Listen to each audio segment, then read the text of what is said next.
Good morning and welcome back to the Angry Poolman channel, where we learn how to treat our pool and our pool man. So we're here on Tuesday with our big beauty here, and yeah, they are going to be doing some major partying here on 4th of July. And if you remember last week, I got here and the trees had been cut and the pool was absolutely thrashed, so I did a filter clean, added some salt, added some DE, and the results are spectacular. This water looks great. I'm convinced that it has plenty of chlorine in it right now, albeit very high demands in this pool, even though it doesn't get a whole lot of use. It just eats up the chlorine and eats up the salt, frankly. So I am gonna clean it up and we'll do our chems here. Let me put on the helmet cam for you and do that ASMR thing. Okay, let's I've already skimmed the pool. Let's do the tile.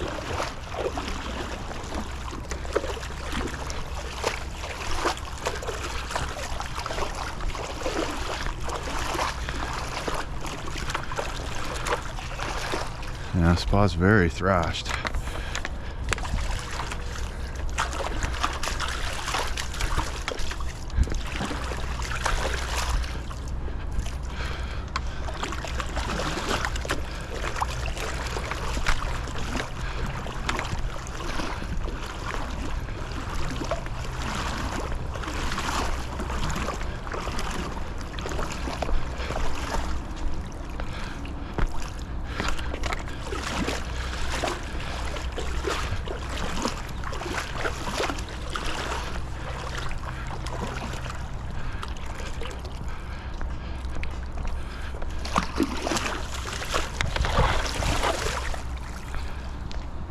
Okay, I feel good about this. Now we had low salt. I gotta add some more. We were really low, but our range here was 3,000 to 2,700. So yeah, I'm gonna add another bag, brush it in, and then we can move on. This pool is looking great. Okay, we're here at our perfectly built kidney bean, and yeah, look at this. No chlorine whatsoever, and you know, a pH that indicates that someone's been swimming. So yeah, this has not become my new demoralizer, but this is definitely the baffler. I almost feel like someone's used the tile soap trick. It's just there's no dust on the surface of this pool. It's like I just left 5 minutes ago, minus the chlorine, of course. Now I think what I said that I was going to do with the homeowner was yeah, we need to get a chlorine floater here, and I don't think I have one in the truck, but either way, if I have one in the truck, I'm going to use it. If not, then I am going to tab the skimmer.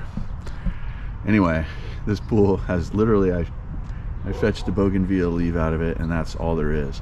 So we're going to hit the tile, and like I said, we have plenty of salt, or maybe I didn't say that, but we do.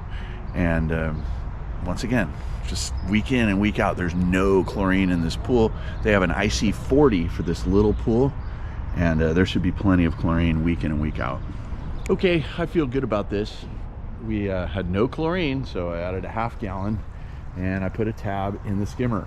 So we're gonna raise that chlorine some damn way.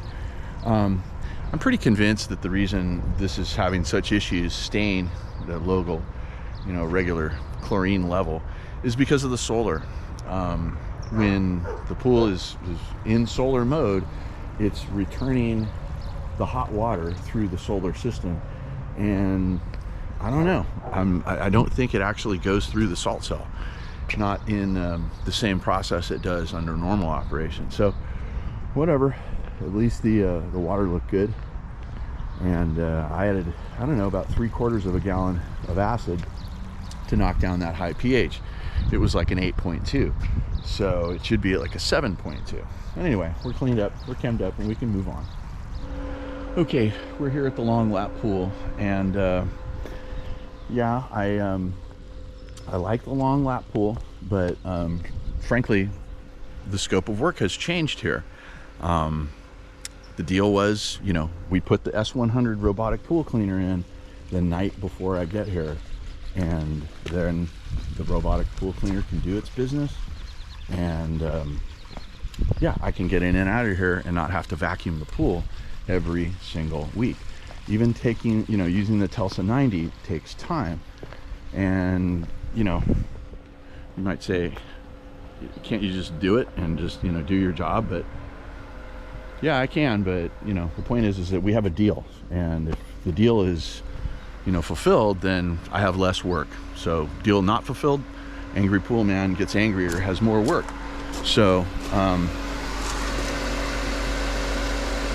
not that big a deal. So what I am going to do, and this is going to be an absolute overt gesture, I'm going to put the robot in the pool, and I'm going to leave it in the pool so the homeowner can put it away.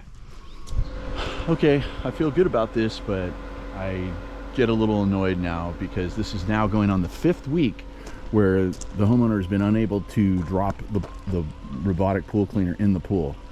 And I don't know, like that takes like 2 minutes, like not even 2, like more like 30 seconds. So yeah, I mean, and that is the deal we have. Like if you know, that wasn't the deal, then I wouldn't be complaining that it wasn't the deal. This is thing's supposed to be in the water, and it hasn't been. So anyway, let's move on to our last pool of the day. Okay, we're here at the last pool of the day, the new Big Fattie.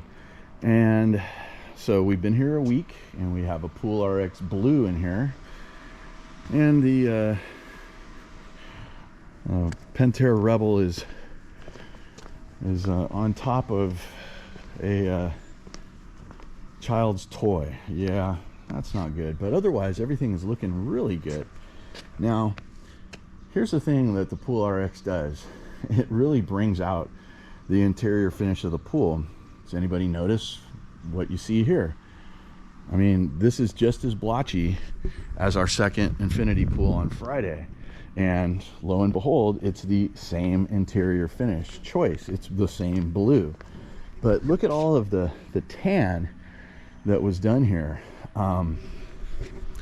Not a very good job.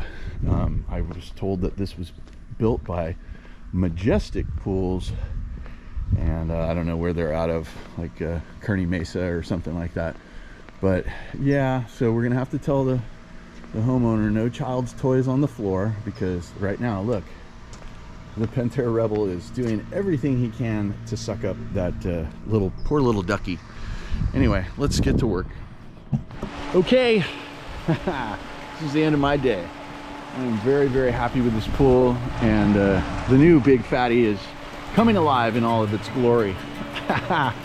You guys, if you got anything out of this, give me a like, subscribe if you haven't done so, and comment if you got something to say. I'm the original swimming pool fiduciary, working for you guys out here in the field. I'm the Angry Pool Man. Guys, be excellent to each other, and I'll see you on the next video.